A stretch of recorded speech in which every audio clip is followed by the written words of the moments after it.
I think the original one burned down. Really? It's over on 15th Street, like 15th and Yale. Yeah. But it burned down like after they closed it. It was an empty building. People did it on purpose? They couldn't sell it and get insurance money.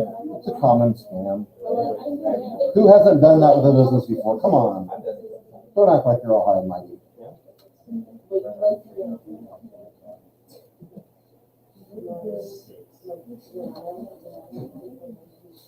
All right.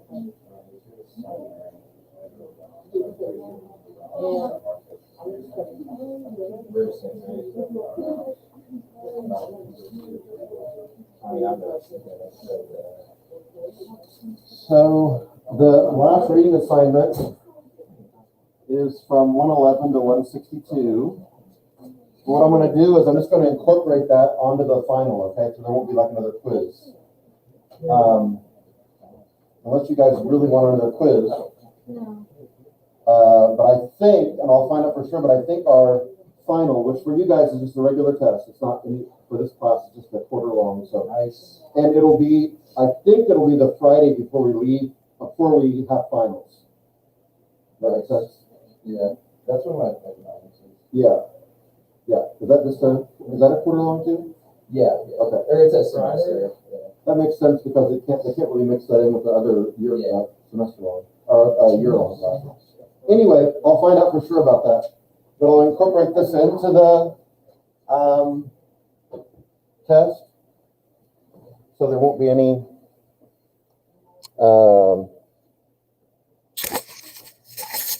there shouldn't be another quiz unless somebody just desperately makes a good argument for one. I don't know how you can convince me. Okay. So I'll put that on my CASA, but make sure you write those dates down.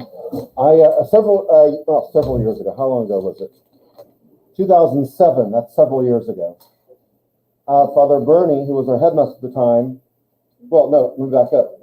Father Tack, that I've talked about before, said in a homily one time in our chapel that, girls, said in a chapel one time that, in a homily in a chapel, that St. Catherine Driscoll, that's not right, St. Catherine Drexel, Driscoll's the guy's name who she visited, St. Catherine Drexel visited Cassia Hall in the 1930s.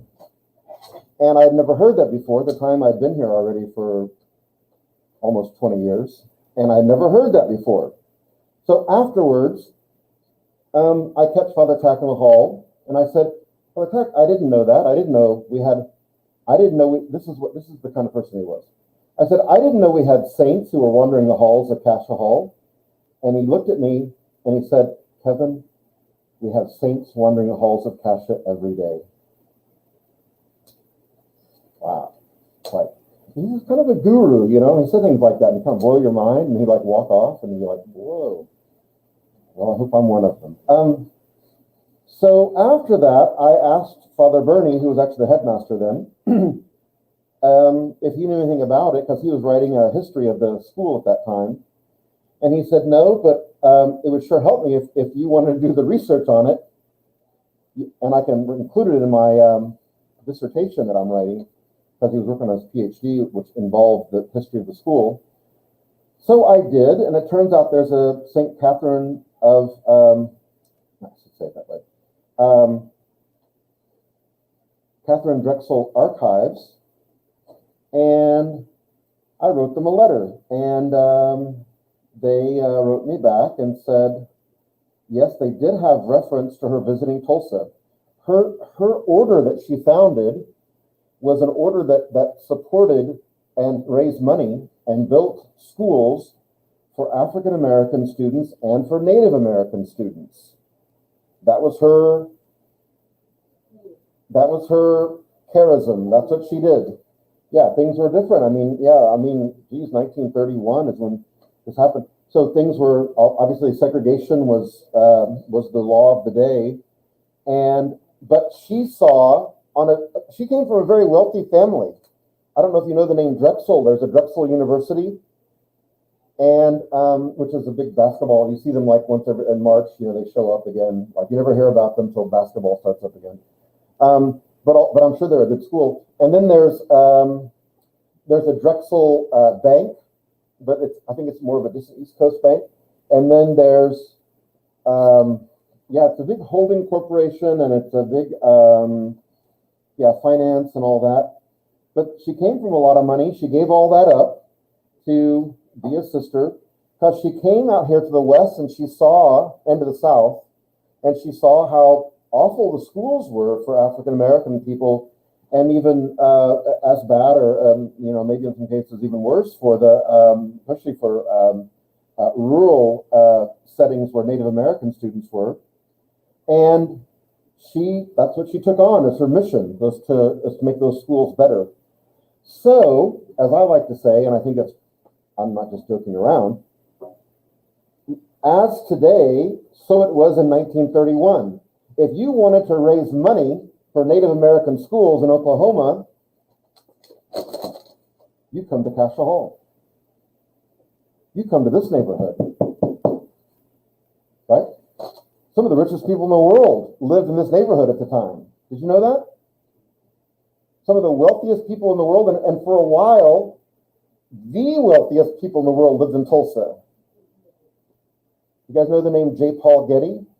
Yeah. Maybe you come across sometimes when you get a picture of Getty Images. I don't know how they got into that business, but Yeah, I think it's okay. So he had a big trust fund, and he just actually a pretty smart business to get into because you got to pay them royalties, to use those famous photos, Yeah. So he saw the coming of all this digital stuff. Well, anyway, J. Paul Getty lived here in Tulsa, and he was by far the richest person in the world at the time. He was really weird. He lived in a bunker in his house. They were all paranoid. People kidnapped people all the time, and after Lindbergh the baby got kidnapped, everybody was, because they would kidnap you, and they knew you had the money, you'd pay, or your family would. Okay. Anyway, this is where you came to fundraise. And so she was here in 1931, and she celebrated Easter here at Cassia Hall. And the chapel back then was not the chapel we have now. The chapel is where Mrs. Wu's room is, and the teacher's lounge, and the office, the business office. You know what I'm talking about, in the old building? First floor, that's room 2, I think, 2 or 3. And then teacher's lounge and the business office. That was the chapel back in the day. And so she celebrated Easter Mass there. She makes many references in these letters I have here to Reverend Dr. Driscoll, who is, the founding headmaster here.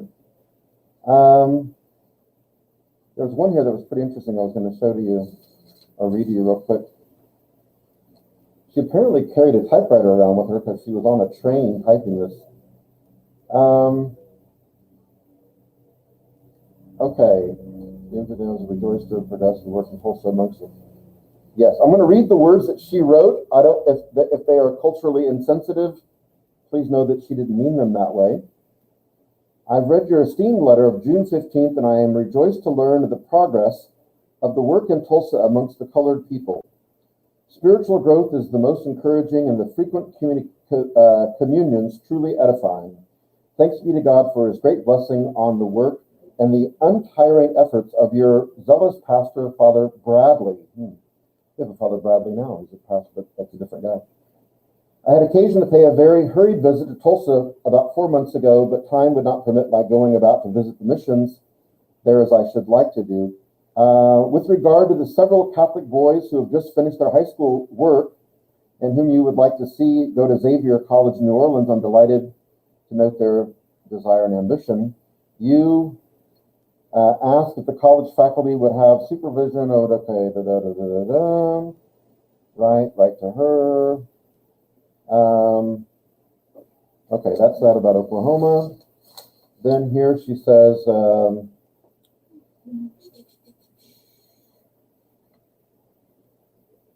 Oh, Bishop Kelly called, not the school, the person. Bishop Kelly called here yesterday, and he told us about their Mexican sisters. They are good religious, but they do not know any English. All right. Yeah. What else here? I'm looking for the one where she talks about being here. Whilst there, Dr. Driscoll, showed us a paragraph in the last issue of the Villanovan in which they who knew you and appreciated your expression do not receive them in the mother house, going to Dallas. Let's see here. Here's a letter to Father Driscoll. Mother Agatha and I, on Easter Sunday, were passing through Tulsa on our way back to the Catholic Osage Mission at Pawhuska. We had time between trains to call and see Reverend Dr. Driscoll. And it says, so I said, I shall ask Mother to tell you the wonderful, kind welcome we received at the college, ... No, I mean a high school. People think this is a college sometimes, even today. Have you ever heard it before? No? Is that some kind of college or something? Because it looks so nice, you know? There was a part here about meeting with Mr. Terwilliger somewhere. I'll have to find that. Anyway, right here at Castle Hall, I think there should be like a plaque outside those doors of the room that she visited here.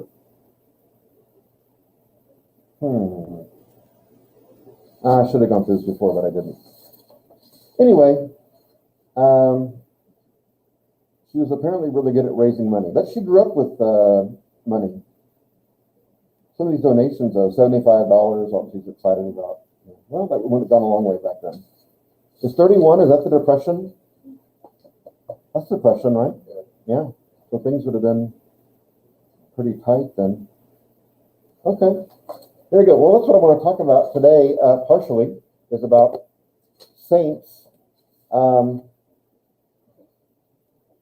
was going to tell you this joke, though, first, if you don't mind, this Catholic joke, because they're really funny, you know? I mean, as long as they're not, like, you know, rude or something. So, this joke goes like this. There was a small town in New England, and they had a Presbyterian church, a Catholic church, and let me back up. A Presbyterian, a Unitarian, and a Catholic church. And each of the three churches were overrun with squirrels. Squirrels were coming in and chewing up the pews and chewing up the hymnals, chewing up the wiring, chewing up the organs, they play on, right? And they all three had the same problem, but they all dealt with it differently. The Unitarians met to decide what to do, and they decided that, these squirrels are God's creatures, and what we should do is humanely trap them in cages and then carry them out to the woods, deeper into the woods, and not do any harm to them, but let them hug the trees out there when we get them up. That was the Unitarian idea. And they did that, and the squirrels just came back right away. The Presbyterians decided that it was God's preordained will that those squirrels be there. Who are they to intercede and thwart the will of God? That's what he wants, obviously, because they're here. So they let the squirrels just stay, because that's what God wanted, apparently. And the Catholics had the only idea that worked. The Catholics baptized and confirmed the squirrels, and now they only come back on Easter and Christmas. Yeah. Well, I know if we had masks off, I could see your chuckling faces. That's right. They only come back twice a year now. So it's not so bad. Not so bad. Well, it's no Halloween jokes, I'll tell you that, but, it's one thing. All right. I'm going to start with this. I'm going to start, not where I planned, but I'm going to start, because I mentioned this the other day, and with this process that we have, before I talk about the saints and who they are and what they are, this process that we have for canonization, as it's called, and it's usually a pretty lengthy process. Most people don't get like fast track, and get moved through the system very quickly. But it has gotten easier, as I mentioned, that John Paul II did streamline part of this process. And under John Paul II, just so you know, there were 482 canonizations at 51 different ceremonies, 1,337 beatifications, and that was done at a number of ceremonies as well. And I don't know exactly but the number of people that he canonized and beatified, or canonized in particular, is like more than like the last like 10 or 15 popes before him combined. But again, as I said a while back, his thinking was that we have all these people in the process. They're beatified or they're venerable or whatever, and let's move them through. I mean, they've been waiting for a long time, and let's put them in front of the people and let them be someone that they can know about and read about, not just regionally, but also beyond that. So streamlining the process, I mentioned the big thing that he did was he got rid of this kind of step, I guess, within the process where there was kind of an opposing side, kind of a prosecution side that found out all the possible negative things that would keep this person from being a saint or being canonized a saint.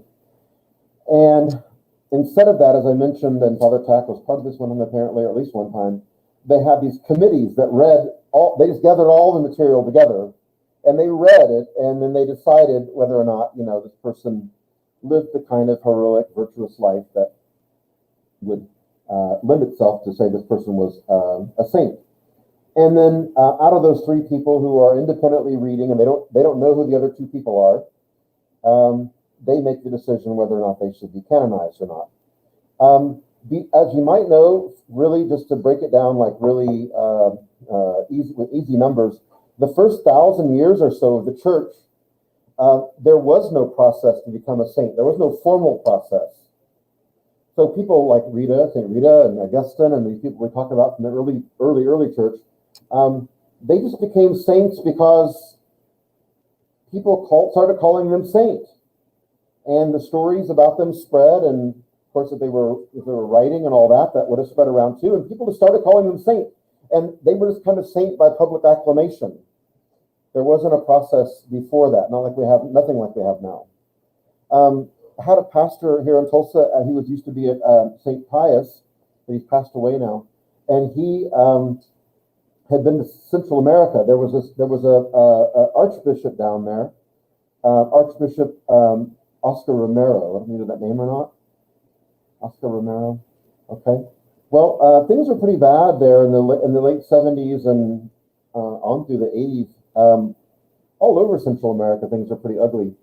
And we were involved as a country there. We were afraid of communism spreading, and so there were definitely Marxists there, and even Marxists who had power, Marxists who've been elected. It's weird to think about a democratically elected Marxist, but all right. So we got involved there militarily and with intelligence and all that. But Bishop Romero, though, was someone who just didn't want people to be oppressed in any way, not by any military or not by any system of government. And, he got shot while he was celebrating Mass at the altar. While he's standing at the altar, someone came into the church and shot him. And then I don't think they ever have found out exactly who did it. I think they have some ideas who was behind it. But anyway, people in El Salvador, where he was from, just started calling him St. Oscar all of a sudden. And they already had, and this pastor from St. Pius I knew, used to say, yeah, people, like you can buy like medals, like sterling silver and pewter medals that say St. Oscar. But the church hasn't even began the process with him yet, and nothing's happened. But they're already ahead. They're already calling him St. Oscar. Well, I think now he's finally been beatified. Oscar Romero, we can look and see. But it took the church a little while to catch up. But that probably happens quite a bit that way. I feel like in Oklahoma, we were already interested in the, oh my God, I'm going to draw a blank now. Stanley Rother, I think, you know that name? Anyone? Yeah. Right? I think he's originally from Shawnee, but he's from the Diocese of Oklahoma City, and now he's, on his way to becoming a saint, a canonized saint from Oklahoma. But he also worked in Central, around that same time, Oscar Romero was there, and I don't forget what country he was in. But we were already celebrating him, and there were pictures of him in chapels and churches in Oklahoma. I think that's normal. But there was a process after around the year 1000, and it didn't change for about, for almost another 1,000 years until the early 1980s. And they changed the process. So this is what happens. This is how you become a saint. Other than, well, first of all, there's two things you have to do before this happens. And please write these down. Number one, live a heroic and virtuous Christian life. For some of you, that ship's already sailed. I'm just kidding. No, it's not. I'm just kidding. If you think it has, look at our patron, St. Augustine, who lived a pretty wretched life until about the age of 30-something. All right? So you got time. Get your life together. Live a heroic and virtuous life. Number two, and this is a tough one, and don't rush this one, okay? You have to die. A lot of people try to step over that, but that's part of the process. All right. Then, after those two first steps, then the bishop in the area where you lived, or if you were religious, like a priest or a nun or whoever, in that diocese where you served, they begin an investigation, as they would call it. It sounds kind of like police-like, but investigation into your writings and to interview people who knew you, and they put together a case for canonization.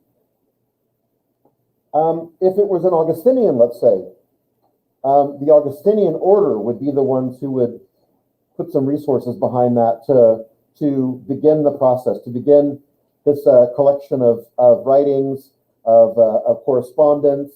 That's why there's a St. Catherine Drexel archives, because they would have had to have collected all these letters she wrote from way back in the 20s and 30s, and then and really kind of retrace a lot of steps and see what was done, and maybe even find out that, well, maybe she wasn't such a saint as we thought. Who knows? I'm sure a lot of these investigations don't always kind of go completely the way that they plan. But put that all together, and you submit a case to the Vatican from a diocese or from an order. But I think even within an order, let's say like if it was an Augustinian, let's say Father Tack. If Father Tack was going to be put up for a process, then it would have to go through the bishop, the local bishop here, even though even though the order might have put the money behind collecting information. It's the bishop here who actually pushes it through to the Vatican. Then a panel of theologians and the cardinals are a part of a group organization within the Vatican called the Congregation for Cause of Saints. Congregation for Cause of Saints. And they evaluate that person's life, that candidate's life. This is done, as I mentioned, in these, first there'd be kind of an overall evaluation by this Congregation of Cause of Saints, and then that would be doled out to these three people who are also probably cardinals, bishops, leaders of orders. That's what Father Tack was, a leader of the Augustinians at the time worldwide. These leaders in the church to read through all this information that they've put together. If the panel approves, the Pope then proclaims that the candidate is venerable. Venerable, step 1, venerable, which means that person is a role model of Catholic virtue, of Christian virtue. The next step towards sainthood is beatification. And beatification requires that there be a posthumous miracle. That's a little bit redundant to say that, because if you're at this process, you've already died. So to say posthumous, well, okay. But it's not to confuse that, oh, somewhere in all the documentation of this person's life, they performed a miracle. That's different. That may have happened. I don't know. In so many people's lives, they may have, not that they did the miracle, but through them, God performed a miracle. That's possible. I'm not saying it's impossible. We're talking about a posthumous miracle. That means as they are venerable, that people have, the faithful have asked for the intercession of this venerable person. The church is declared as venerable. And that person, not, and I'm going to make this clear later, not the saint. The saint is just an intercessor. Not the saint. The venerable is just an intercessor. But you ask for that venerable. Let's say, let's say Oscar Romero is venerable right now. That venerable Oscar Romero intercede for you and bring healing to you or to somebody who's in the hospital or someone who has something. And there is a posthumous miracle, not done by Oscar Romero in heaven, but with his intercession, though, there was a miracle. And these miracles are not, this is important, these miracles have to be fairly profound. It can't be that you recovered from the common cold or that you got over the flu or pneumonia. These are bigger things like terminal illnesses coming to an end. And not by death, I mean by you recovering. That things were bad. And the church is very sticky about this. They don't want people who are faithful necessarily to be the doctors in charge. Many times they'll use doctors who are agnostic or even atheist to verify the fact that, well, here's an x-ray and this guy's got a big tumor in his lung, and here's one a month later and there's no tumor at all. Now, and does everyone see how that carries more weight, that a person who's not, guys, that a person who's not a faith-filled person recognizes, hey, I can't explain this. Like, this doesn't happen. There should, I mean, things like maybe get better, maybe a tumor gets smaller, but not just totally disappear in a month. You know, that doesn't happen. So if it was a person who was a faith, they would maybe just go along with it. You know, maybe they'd be a little bit more open to the idea that a miracle happened. But someone who's agnostic or atheist and a doctor would be like, yeah, I can't explain that. And then they know they've got so it puts it kind of out of the hands of spirituality in a way, at least the verification of it. So a posthumous miracle, that means after they've been made venerable, after they passed away, obviously, that's what happens. After that miracle is verified, then they can move on to the next. Well, then they can be beatified. Then there's one exception to the miracle rule, and that is if you were a martyr. If you died for the faith, they can skip over the miracle thing. So you can be beatified without evidence of a miracle if you were martyred. That would be someone like Oscar Romero. He would be considered a martyr, spoke out for the faith, spoke out for justice, spoke out for the people where he lived, and was celebrating Mass and was killed in the church. That's considered martyrdom. So I don't know the details of his case, but he may or may not have had a posthumous miracle to become beatified. And then, in order for a person to be canonized, then there has to be a second posthumous miracle. And this also applies to people who are martyrs as well. There has to be something, you don't get a pass on the canonization. So you have to have a miracle beyond, in order to pass on to be canonized, the saint. Let me see here. Okay. Yeah, I'll give you an example of, this was the kind of miracle. There was a Sister Theresia Benedicta of the Cross, was canonized in 1997. The miracle, and the church doesn't talk a whole lot about this because they involve real people, and they don't want to kind of, invade their privacy because of, being healed from something is, that would be a private thing. But you think, I don't know, they're protecting their privacy, I guess. But there was a young girl who ate 7 times the lethal dose of Tylenol. I don't know what the lethal dose of Tylenol is. I've taken 3 or 4 at a time, maybe. Depends on. I think it takes more than 3, but maybe extra strength Tylenol. I'm guessing. I'm just going to throw out a number. Let's say that 20 is the lethal dose. If most people, you look it up. Okay. I mean, it seems like. I guess it depends on the milligrams and all that, and probably the person, yeah. It says like for the little ones, like you take like the whole bottle of 50, and the only problem is so So this woman really did some work. Can you imagine a grown person taking 7 times a lethal dose of Tylenol? You'd be chewing at that point. You'd be eating them like in a salad or something. You could juice them. Yeah, make some time. Yeah, you really don't want to live here on Earth if you're doing this, because you have some time to. You have time to think about it as you're doing it. Like, it's not like other types of trying to kill yourself. It's like you can stop at any time. Yeah, and probably 7 times. I don't know what that would be, but anyway, her family though prayed for the intercession of this saint, now saint, but then was beatified, for her to be cured. There's really no way she should have survived that, and that was one of her 2 posthumous miracles. In one case, a French woman who lived in the United States broke several ribs in a car accident. Her wounds healed. I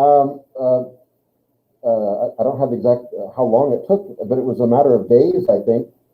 She was wearing a Mother Teresa, this is from Mother Teresa, medallion, and had prayed for intercession. Other possible miracle, when Mother Teresa, she appeared in a dream to a Palestinian girl, told her that her cancer would be cured, and it was. There you go. A Palestinian girl. Right. Yeah, not to a Jewish girl or to a Christian girl. I'm going to assume when you say Palestinian, she's a Muslim. But hey, God loves everybody. All right. Once a person, though, becomes a saint, he or she, as the word is used, as he or she is recommended to the church, to the entire church of veneration, not just for a region or not just, but for the entire church. Recommend sounds kind of like, oh, we got a good idea for you, but this means that really that they're presented to the entire church as someone who should be venerated, and their life should be emulated. And then, as you know, some saints have is it a patronage, I guess is the word, right? Like the certain things that they're, like St. Francis has got the animals, Yeah. Here's another saint who was a contemporary of St. Francis. What's her name? It's a woman. St. Clare of Assisi. Do you know about her? Yeah. So when did St. Francis live? Is it 1200s or? Let's just say 1200. Doesn't matter. As long as it's before the 20th century is all that matters. Back then, she was a contemporary of she was a Franciscan sister, and she got really sick at the end of her life, and she went to Mass every day, but she couldn't go anymore to Mass. She couldn't get out of bed. She was that sick for a long time, and so she prayed that she wanted to somehow participate in the Mass from her bedroom, from her room, and so she started to see on the wall like an image, a moving image of the Mass that they were celebrating in the chapel. And she would tell the other sisters, like, oh, I thought Father so-and-so did a great job on the homily. And when especially when he said blah, blah. And they thought she was coming down there to, like, sneaking in somehow. But she was watching it on the wall of her room. It would appear to her. Guess what one of her patronages? Patron of television. Yeah, from the 1200s. I think Alex Trebek should get that. But he's got a little ways to go. Yeah, if you don't know, he passed away. But yeah, they have these patronages, right? And St. Rita, you want to know what St. Rita Cassius? Yeah. Saint of the Impossible. Yeah. Sometimes when we play football and we have, say, St. Rita, I think, well, good. This is going to be a tough game. You know? Wow. I saw the other team warming up. They've been baling hay all summer. They don't have a weight room at their school. They just bale hay. Farm-fed boys. All right. We'll talk more about saints tomorrow. Yeah, Chad Williams, Tom Allen. Chad Williams, singer of Nickelback.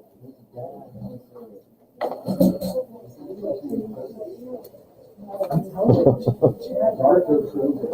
Chad Kruger, Tom Allen.